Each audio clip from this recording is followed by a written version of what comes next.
Yo, what it is, FBO fam? We are back with another hot one today. As you can see, we got Red Skull under construction. We over here at my boy 392 Season House right now. He manning the camera right now. But what we got going on today is a little bit of intercooler upgrade. So, as you guys may or may not know, if you don't know, the intercooler on the S55, which is the engine that comes in a BMW M4, the intercooler is part metal and part plastic, which is absolutely trash. That was stupid. This intercooler stock is handling some pretty high boost levels, so I don't know why in the world they would put a hybrid metal and plastic intercooler on here, but that's what we got. Anyway, CTS got us covered, just like they did with the pipes. And what else we got, CTS? I know I got some more CTS stuff. I think the pipes and I can't remember what else. I have to go back and look through it. But anyway, CTS got us covered. So if you don't know, they do make a better than factory replacement for that plastic unit that we got inside the car. So we're gonna replace that plastic crap with this one right here. Real good looking, the wheels look good. Looked on the inside there, core looks real nice. Gotta be bigger and thicker than the one that's on the car, which is gonna be better for heat. And we know that getting rid of the heat is gonna be better for horsepower. So without further ado, we're gonna go ahead and slap this guy on, and then it's gonna be time to tune it. It's gonna be over with. All right, guys, so as y'all can see, I have my my pick tool right here. Most of these fittings on this car for all of the water stuff, all of the coolant, is pretty much a system of like quick connects. It's crazy that this car is factory and it has quick disconnects for the coolant and all of that. That's kind of next level on and to me. But in order to pull them off, all you really need is something like this pick tool right here. And right behind, there's some type of cooler. I think it's the DCT transmission cooler that's right here. But right up here in the grill, like right back here, there's a place you can drop this panel right here, and you can drain from right here. I take the camera and show you. You can drain it from right here. So what we're gonna do is pull that clip out right there and pull that hose back, and we should be able to drain all the fluid without doing anything crazy to the car. I mean, I barely have it jacked up. I probably could do this without it being jacked up, but then we wouldn't be able to catch it. It would have to run on the ground. So this is definitely the EPA friendly way to do it. So get the car jacket up, pull that out, that'll drain your coolant, and then you can plug it back up when it stops dripping and go back to the top and fill it again if that's all you're looking to do. But that ain't all we're looking at. We about to get some more horsepower. So as you can see, I'm glistening a little bit. We just got the intercooler off. We just pulled this up. So now what we have to do is transfer all of the hardware, stuff like these brackets and stuff, to the new CTS unit, so they'll go on there and mount up. I said fitment was pretty good on it, so shouldn't have any problems right there. And hopefully that'll keep this thing cool. Let's go.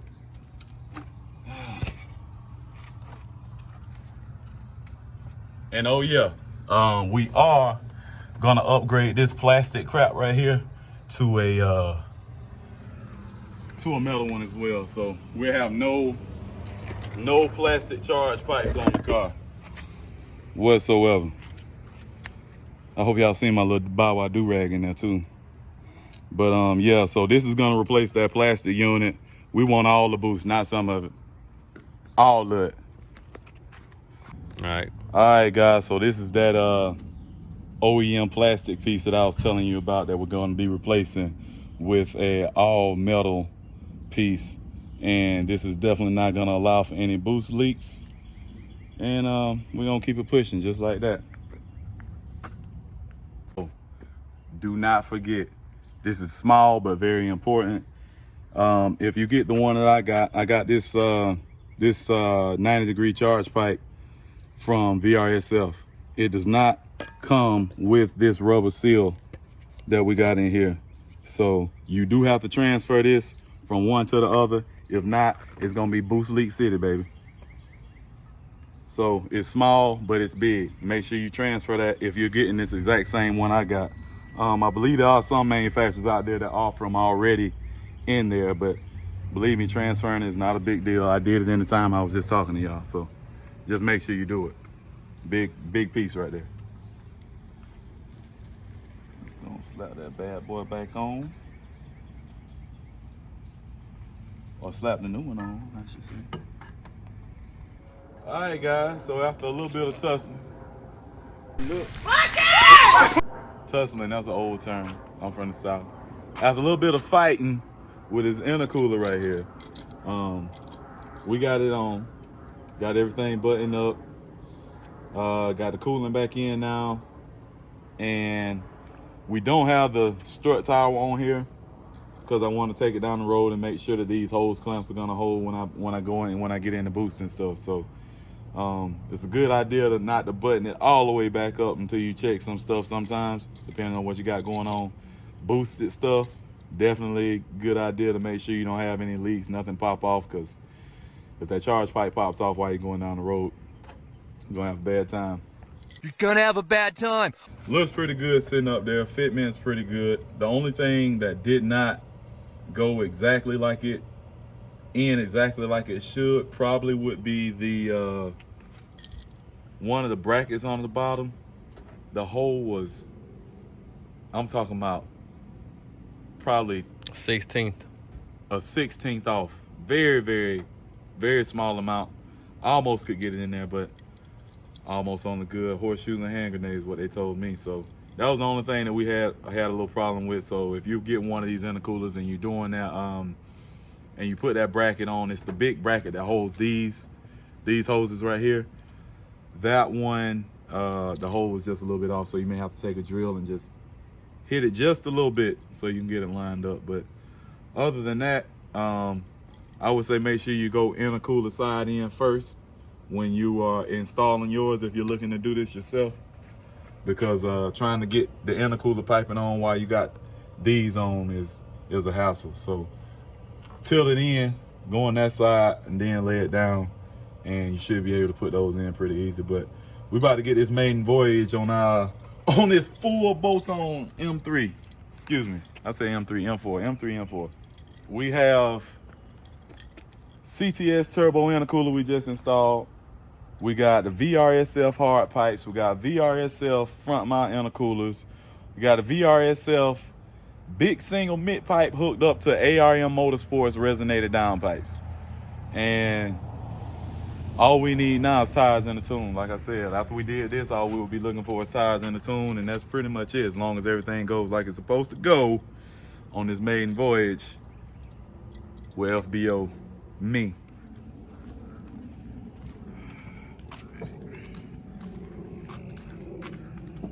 Ready? Yeah.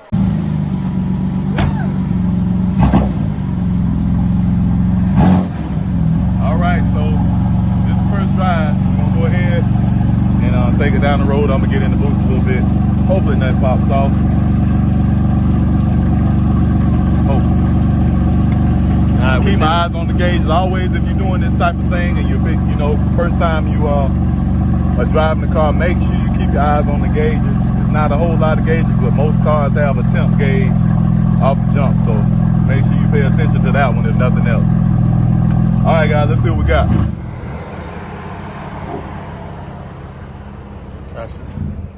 Everything good, man. Car running good.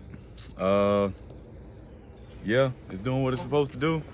Did you? It seems like I might have been losing a little bit of boost, because it seemed like it got just a little bit more power than it had. But from that we ain't leak. even worry about a little bit, because we're gonna have a lot of bit when we put this tune on this thing. Ugh. FBO me. FBO me, FBO M4. Seeing the leaks. No. Charge pipe look like it's in the exact same place as it was before we left. So we should be in good shape.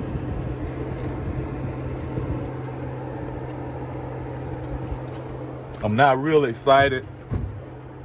I'm not real excited about the these clamps right here.